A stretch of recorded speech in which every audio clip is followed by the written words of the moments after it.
আজি আমাৰ শিৱসাগৰ প্ৰেছ ক্লাবৰ ৩২ সংখ্যক প্ৰতিষ্ঠা দিৱস ১৯৯৩ চনৰ ১১ জানুৱাৰীত কেইগৰাকীমান সুহিত সাংবাদিকৰ আশা সুধিয়া প্ৰচেষ্টাত এই শিৱসাগৰ প্ৰেছ ক্লাবে প্ৰতিষ্ঠা লাভ কৰিছিল আৰু ইতিমধ্যে এই শিৱসাগৰ প্ৰেছ ক্লাবে সুদীৰ্ঘ ৩১টা গৌৰৱোজ্জ্বল বৰ্ষ সম্পূৰ্ণ কৰি আজি এই প্ৰেছ ক্লাবৰ প্ৰতিষ্ঠাৰ ৩২ সংখ্যক বৰ্ষত ভৰি দিছেহি। বিগত এই ৩১টা বছৰত শিৱসাগৰ প্ৰেছ ক্লাবে নিজকে কেৱল সংবাদ সেৱাৰ সৈতে আবদ্ধ নাৰাখি শিৱসাগৰ প্ৰেছ ক্লাবে এক জনমুখী জনসেৱামূলক যাত্ৰা অব্যাহত ৰাখিছে।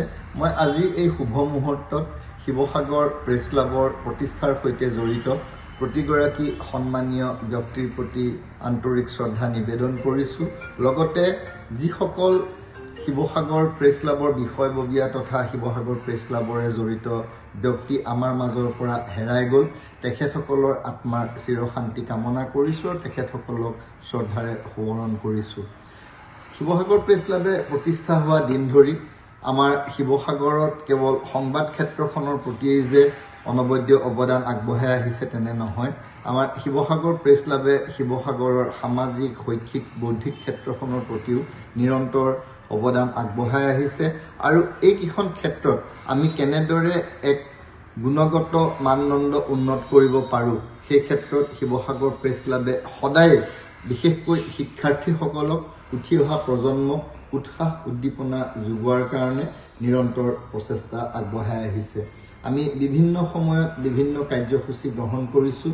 মই কৈছোঁৱেই যে শিৱসাগৰ প্ৰেছ ক্লাবে কেৱল মাত্ৰ নিজকে সংবাদ সেৱাৰ সৈতে জড়িত কৰি নাৰাখি বিশেষকৈ আমাৰ অঞ্চলটোত শৈক্ষিক বৌদ্ধিক আৰু সামাজিক ক্ষেত্ৰখনত প্ৰভাৱ পেলাব পৰাকৈ বিভিন্ন ইতিবাচক পদক্ষেপ গ্ৰহণ কৰি আহিছে।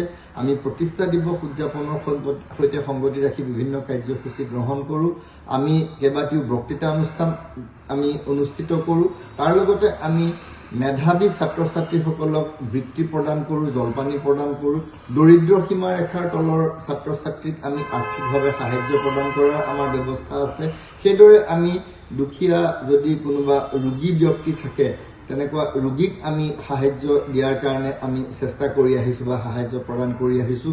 সেইদৰে আমি আৰ্থিক অনাটনৰ সন্মুখীন হোৱা শিল্পী আমাৰ সাহিত্যিকৰ প্ৰতিও আমি যৎকিঞ্চিত আমি যেনেদৰে পাৰিছোঁ তেনেদৰে সাহায্য আগবঢ়োৱাৰ প্ৰয়াস কৰি আহিছোঁ। এনেদৰে সদায় শিৱসাগৰ প্ৰেছ ক্লাবে বৰ্ষজোৰা এলানি কাৰ্যসূচী গ্ৰহণ কৰে। আমাৰ সদায় প্ৰতি বছৰে আমি আমাৰ নিৰ্দিষ্ট 11টা কাৰ্যসূচী আমি ৰূপায়ণ কৰোঁ আৰু তাৰ উপৰিও আমি কিছুমান কাৰ্যসূচী আমি গ্ৰহণ কৰোঁ আৰু এনেবিলাক কাৰ্যসূচীৰ জৰিয়তে আমি সমাজখনত এটা জনসচেতনতা জনসজাগতা অনাৰ লগতে আমাৰ যাতে শিৱসাগৰ প্ৰেছ ক্লাবে এক জনমুখী কাৰ্যসূচী গ্ৰহণ কৰি সদায়ে ৰাইজৰ পক্ষত থাকি আমি যাতে এক সমাজখনক শক্তিশালী ৰূপত প্ৰতিষ্ঠা কৰিব পাৰোঁ তাৰ বাবে আমি সদায় অহোপুৰুষাৰ্থ কৰি আহিছোঁ। আজি শিৱসাগৰ প্ৰেছ ক্লাবৰ এই ৩২ সংখ্যক প্ৰতিষ্ঠা দিৱস উদযাপনৰ এই শুভ মুহূৰ্তত মই সকলোৰে প্ৰতি আন্তৰিক অভিনন্দন জ্ঞাপন কৰিছোঁ। এই শিৱসাগৰ প্ৰেছ ক্লাবৰ সৈতে জড়িত আমাৰ বিষয়ববীয়া সদস্য শুভাকাংক্ষী সকলোৰে প্ৰতি কৃতজ্ঞতা প্ৰকাশ কৰিছোঁ আৰু আজিৰ এই শুভ মুহূৰ্তত আশা কৰিছোঁ অনাগত দিনবিলাকতো প্ৰেছ ক্লাবে আৰু অধিক উদ্যম আৰু অধিক উজ্জীৱিতভাৱে আমি আমাৰ অগ্ৰগামী যাত্ৰা অক্ষুণ্ণ ৰাখিবলৈ সক্ষম হ'ম।